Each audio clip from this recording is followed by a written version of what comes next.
उपदेशकको पुस्तक 3 अध्याय। There is a time for everything, and a season for every activity under the heavens.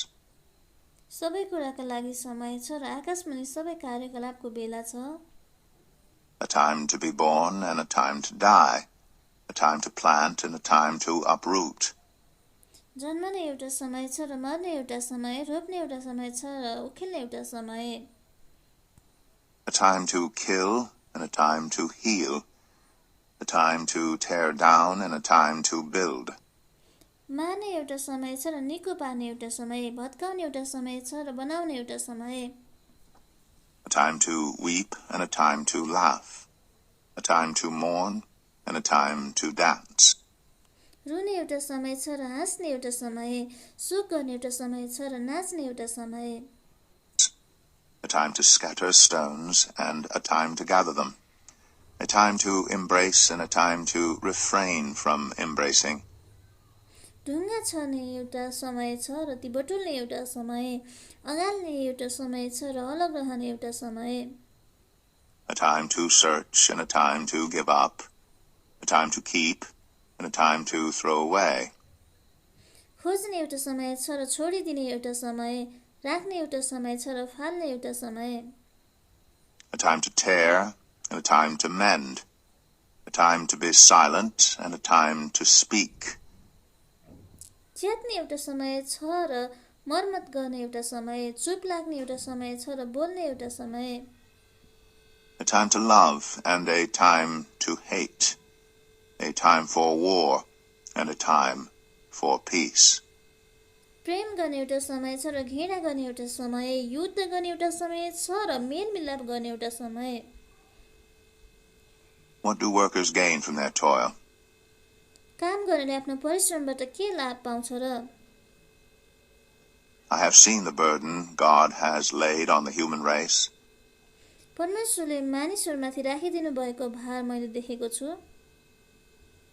He has made everything beautiful in its time. He's also set eternity in the human heart. Yet no one can fathom what God has done from beginning to end. उहाँले हरेक कुरालाई आफ्नो समयमा सुन्दर बनाउनु भएको छ। उहाँले मानिसका हृदयमा अनन्तता पनि राखिदिनु भएको छ। तापनि तिनीहरूले परमेश्वरले आदिदेखि अन्त्यसम्म के गर्नु भएको छ त्यसको गहिराईलाई बुझ्न सक्दैनन्। I know that there is nothing better for people than to be happy and to do good while they live. म जान्दछु कि मानिसको निम्ति आफू जीवित रहँदा आनन्दित रहनु र असल गर्नुभन्दा अरू असल कुरो केही छैन। That each of them may eat and drink and find satisfaction in all their toil. This is the gift of God. परमेश्वरको दान यही हो कि हरेक मानिसले खाओस् पियोस् र आफ्नो सारा परिश्रममा सन्तुष्ट रहोस्। I know that everything God does will endure forever. Nothing can be added to it and nothing taken from it. God does it so that people will fear him. मलाई थाहा छ कि परमेश्वरले जे गर्नुहुन्छ त्यो सधैँभरि नै रहिरहन्छ। त्यसमा केही थप्न वा घटाउन सकिँदैन। मानिसहरूले उहाँलाई श्रद्धा गरून् भनी परमेश्वर यसो गर्नुहुन्छ। Whatever is has already been, and what will be has been before, and God will call the past to account. जे छ त्यो अघिदेखि नै थियो, जे हुनेछ त्यो पहिलेदेखि थियो।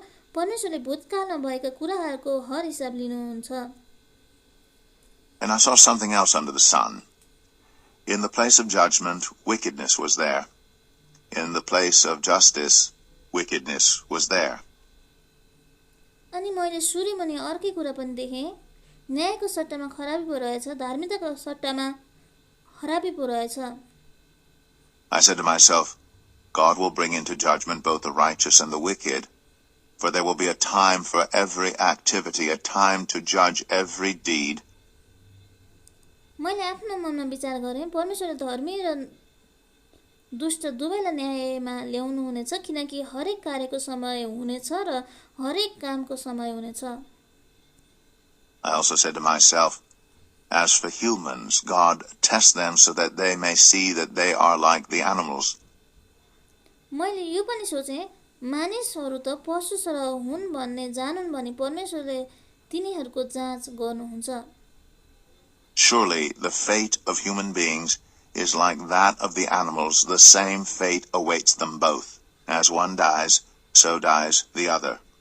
All have the same breath. मानिसको भाग्य पशुको झैँ हुन्छ।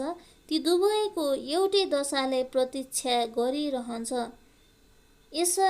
एउटा जसरी मर्छ अर्को पनि त्यसरी नै मर्छ।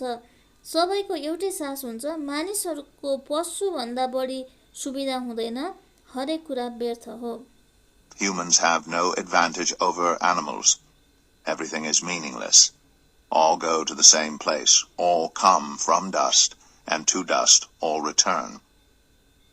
सबै एउटै ठाउँमा जान्छन् किनभने सबै धुलोबाट आएका हुन् र सबै धुलोमा फर्किजान्छन्।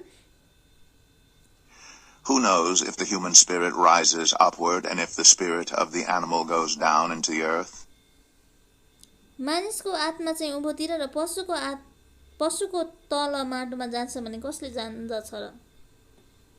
So I saw that there is nothing better for a person than to enjoy their work, because that is their lot.